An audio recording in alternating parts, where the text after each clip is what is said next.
Hello and welcome back to the Chemical Safety at Work podcast.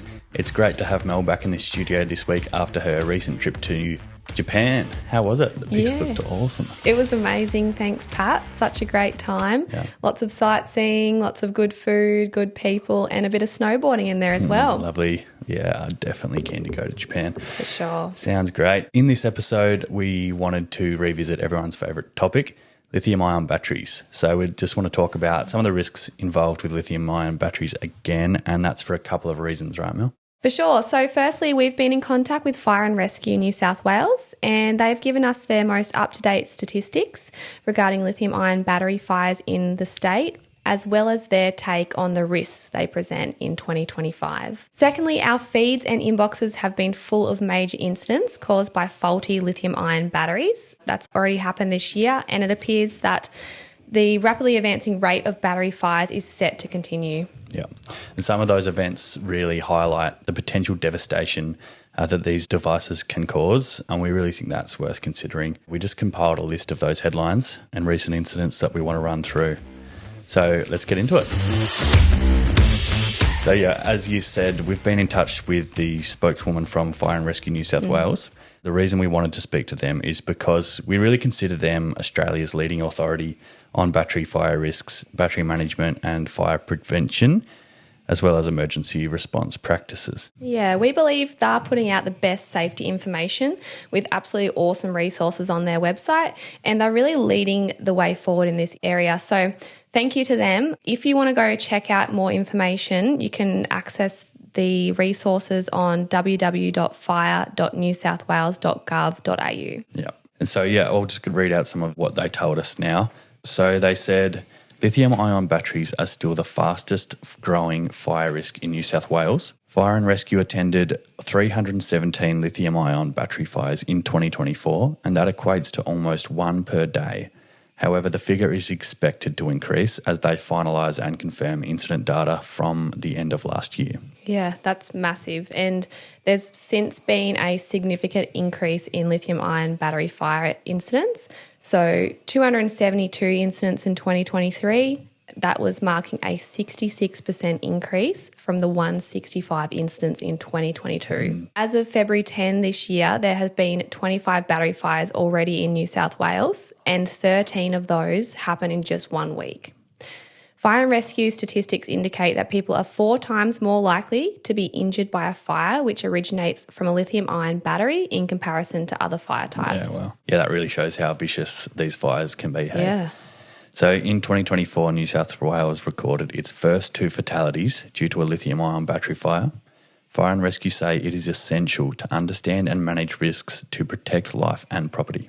So high-powered battery technology is just being adopted at such a fast rate right now. So fire rates are bound to keep increasing. But let's see what we can do to combat that with some information and awareness in 2025.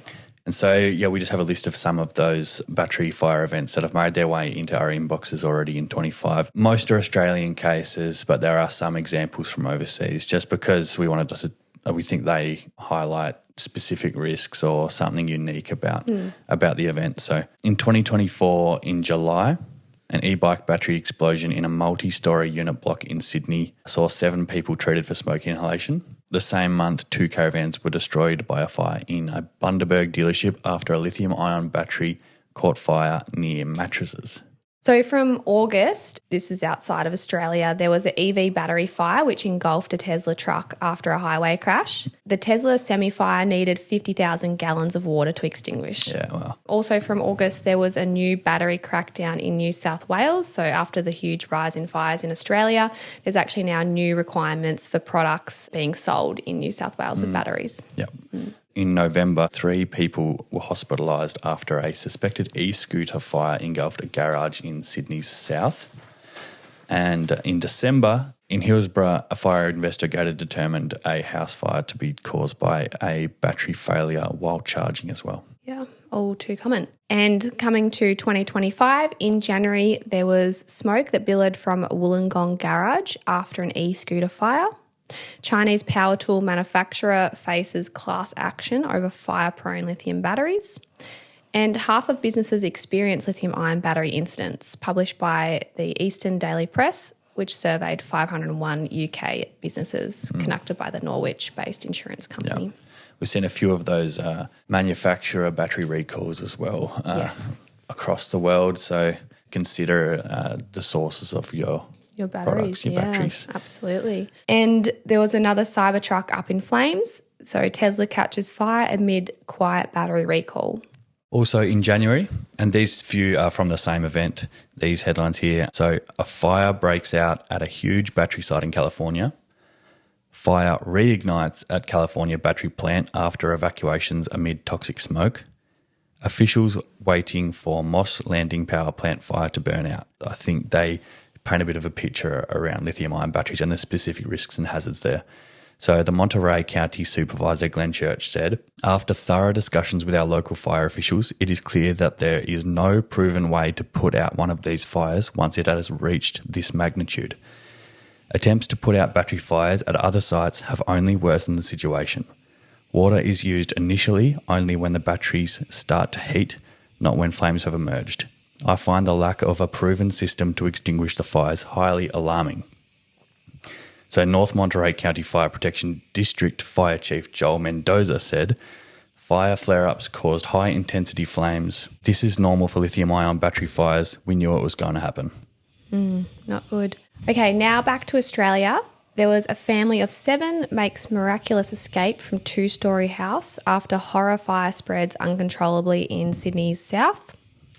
While the cause of this fire is still officially under investigation, firefighters noted several lithium-ion batteries were on charge in the garage at the time of the fire, and this will form part of the investigation. Yeah, so it's interesting. It's becoming one of the first things that they look to identify when there's a structure fire or a house fire like that. Yep. And then obviously the rapid rate of the fire taking off. So yes, scary. Very. In mid-January, FRNSW Commissioner Jeremy Fetchwell reminded the public of the danger of lithium-ion battery-powered devices. He said, time after time, we see situations where occupants find themselves trapped by a fire caused by faulty lithium-ion battery fires. Residents can't escape, leaving them exposed to toxic and explosive gas expelled by the batteries and the intense fires that generally follow.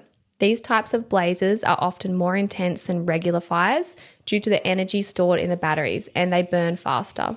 So this is another one from January. Community support helps business bounce back from tragedy.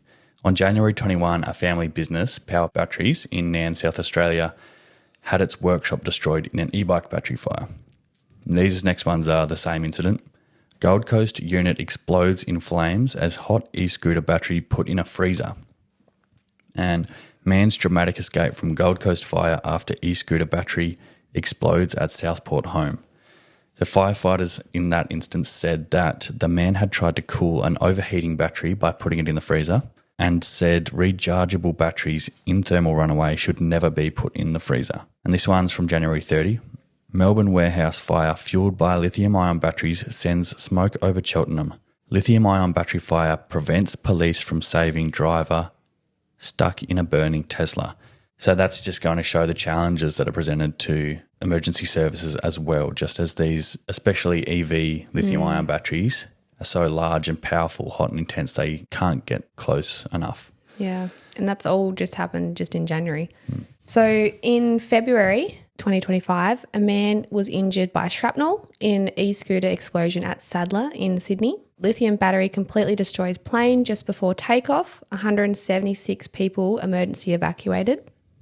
And I'm just going to read off a couple of lines from this one to give some context. So, cause of fire. Authorities are investigating the cause of fire, with initial reports suggesting that it may have been triggered by a portable battery stored in an overhead bin. Photos on the internet show the top of the plane's fuselage completely burned off. Yeah, well, imagine if that plane had been in the air. Like, there's not a whole lot you can do. There's nothing you could do. And that could be a camera battery in someone's backpack or a power bank or, who knows what it is.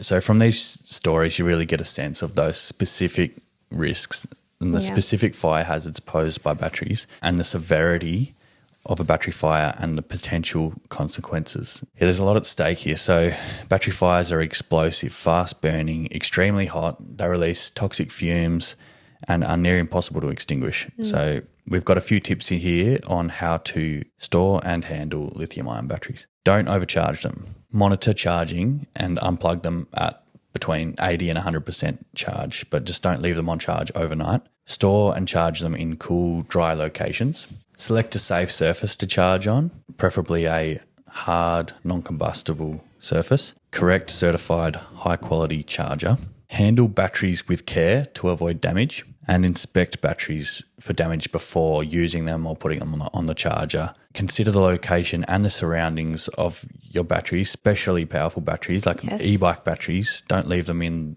the doorway of your apartment. Say if a battery, evacuate.